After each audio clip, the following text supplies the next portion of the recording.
You're doing it wrong. You need to burn away that horrible bit there. Otherwise it's going to get infected and fester.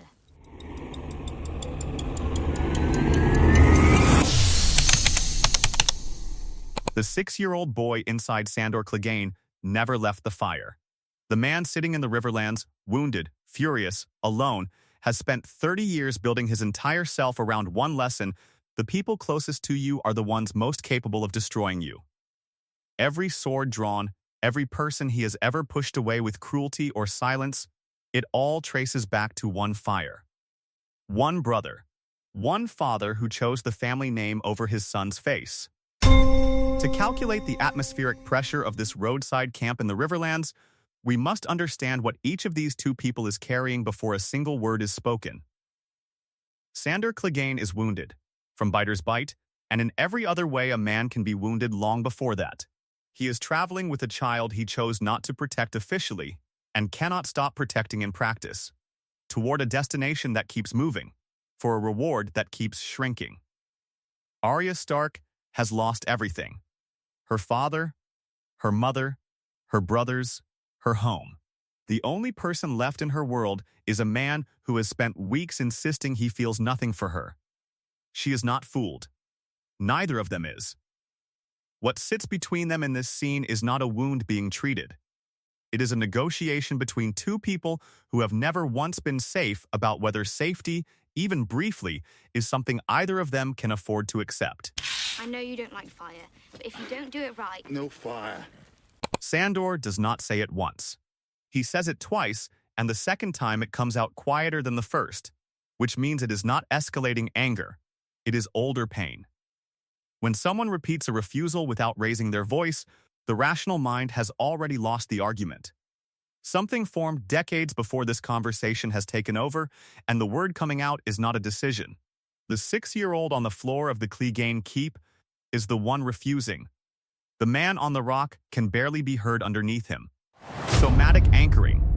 When the body stores a traumatic event as a physical sensation rather than a memory, so the trigger bypasses thought entirely and produces a full-body refusal before reasoning is possible. Every flame since Gregor held his face in the coals has reopened that moment in Sandor's nervous system. Arya is not offering medical care here. Without knowing it, she is standing at the exact door that has been sealed inside him since he was 6 years old. Shut up about it. Shut up about everything. There is a specific kind of rage that arrives in the seconds just before a person tells the truth. It belongs to someone losing their grip on the wall they built to stay functional. Sandor is not angry at Arya in this moment.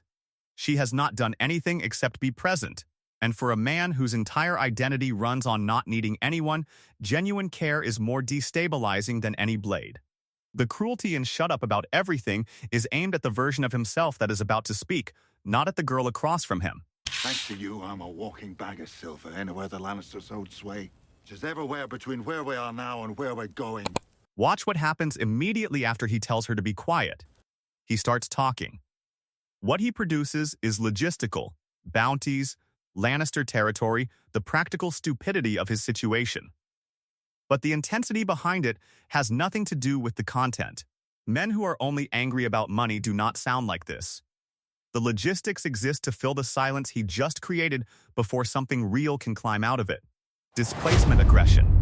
The unconscious rerouting of pain away from its true source, where directing it feels too dangerous, toward a secondary target that the person already knows how to be angry about. Every Lord Sandor has ever held in contempt, every sworn oath he has called hollow, every knight's cloak he has ever sneered at, none of that is cynicism. It is a wound wearing cynicism as armor. The real target of his rage has always been a boy a few years older, standing by a fire. But that target is unreachable, so everything else takes the hit instead. We should never laid eyes on you. A man who genuinely felt nothing for Arya would leave. He has had 100 chances. He is still here. Wounded, unpaid, complaining, but here. I should never have laid eyes on you is what a person says when someone has already gotten past the wall and they have no language for that except panic dressed as dismissal. He is confessing that she matters. And for Sandor Clegane, mattering is the most frightening thing he can imagine. You say your brother gave you that sword. My brother gave me this. This is the pivot. Everything before it was preparation. Sandor has watched Arya touch Needle, the sword Jon Snow gave her, and something in that image unlocks a door that has been shut for 30 years. He does not plan what comes next. The connection forms in him the way grief forms, without permission. His brother gave him something too. But what Gregor gave him was not a gift. It was the knowledge that love and destruction can come from the same pair of hands. And now, for the first time in the series, Sandor Clegane is going to say that out loud. Not to a lord, not to a maester, not to anyone with authority over him. To a child, because she is the only person who has ever made the heir feel safe enough to try. Just like you said a while back. Press me to the fire like I was a nice, juicy mutton chop. He wraps it in dark humor. The mutton chop line gives him 2 inches of air between himself and the memory. Without it, he would have to fully inhabit what happened, and the man on the rock cannot do that and keep breathing at the same time. But the content underneath the joke carries everything.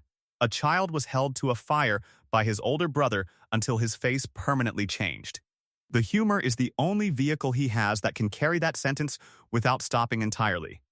Why? Thought I stole one of his toys. I didn't steal it, I was just playing with it. Shame recursion. The psychological loop in which a person keeps restating their innocence in a traumatic event. Not to convince others, but because the wound never received an authoritative verdict that closed the case. No adult ever said that to Sandor. His father chose the lie. So he has been arguing his innocence for 3 decades, returning to the moment, re-examining the facts, unable to close the file. The loop does not run because he doubts himself. It runs because the person with the power to end it never did. The pain was bad. The smell was worse. But the worst thing was that it was my brother who did it. He ranks it. The physical agony comes last. The smell of his own flesh, a sensory detail so specific that most people in his position would name it first, comes second. Above both is the identity of the person holding him there. Physical pain heals into scar tissue. Sensory memory can fade. But the realization that your protector was your destroyer, that restructures the entire interior of a person. Sandor does not distrust oaths and knights and sworn vows because he is cynical. He distrusts every system of protection because the first one failed at the most intimate level possible. My father, who protected him, told everyone my bedding caught fire. Gregor burned him. But Gregor has always been a monster. Sandor has never expected otherwise. The wound that never closed is the one his father made. Because his father was not a monster. He was a man who looked at what had happened to his younger son and chose the family name over the child's truth. 4 words. My bedding caught fire. Those 4 words told a 6-year-old that his pain was inconvenient, that the household's reputation mattered more than what was true. The second fire left no visible mark, and it burned far deeper than the first. Institutional betrayal. When the person or system with the obligation to protect chooses instead to cover and deny, transforming the original wound into something that cannot be spoken because the record itself has been falsified. Sandor's father did not fail him passively. He rewrote the event. He turned Sandor into someone whose truth could not exist inside his own household. The only survival strategy a child has after that is to become someone who needs nothing from anyone. Someone who shuts up about it. And he did. For 30 years. Until this roadside camp. Until this girl. You think you're on your own? He says this to Arya, but the sentence belongs to him. The confession is finished. The dark humor is gone. The rage is gone. What remains is a man who has just spoken the truest things he has ever said and is now looking at this child and recognizing something he has never had language for before. Arya is hunted, orphaned, surrounded by people who want to use her, incapable of trusting anyone. Sandor has carried all of those exact things since he was 6. He does not pity her. He recognizes her. And recognition from a man who has spent his whole life performing not caring is the most exposed he has ever been in the entire series. Let me wash it out and help you sew it up at least. Arya does not answer the confession with comfort or words. She responds with action, offering to treat the wound she can actually reach. And Sandor Clegane, who has refused fire, refused care, refused every offered hand this scene has presented, nods. This is not a small moment. The permission he gives her is not about biter's bite. He has spoken the truth, he has not been punished for it. And for once, he does not drive the person away. For a man built entirely around self-sufficient isolation, a nod is the whole thing. But here is what the show never told you. In George R.R. Martin's source material, Sandor Clegane does not die at the bottom of that cliff after Brienne breaks him in S4E10. The wider book canon points toward what fans call the Gravedigger theory, a figure at the Quiet Isle, a monastery run by the elder brother, described as too large to be an ordinary man. Digging graves in silence, face always turned away, walking with a visible limp. The elder brother tells Brienne that the Hound is dead, but his account of Sandor's final hours, a man who found peace before dying, is too careful, too specific to describe a corpse. The books suggest he was brought to the Quiet Isle not to be buried, but to be healed. A man who spent his life burning with shame, possibly living out his days in silence, tending the earth, doing penance. The show never went there, but if the Gravedigger theory holds, then the no fire on that roadside was not simply a trauma response. It was the last time it won. After that, something shifted.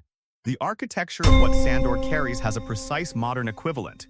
The person harmed inside the family, whose family then falsified the record, who spent decades converting that shame into aggression because aggression is controllable and grief is not.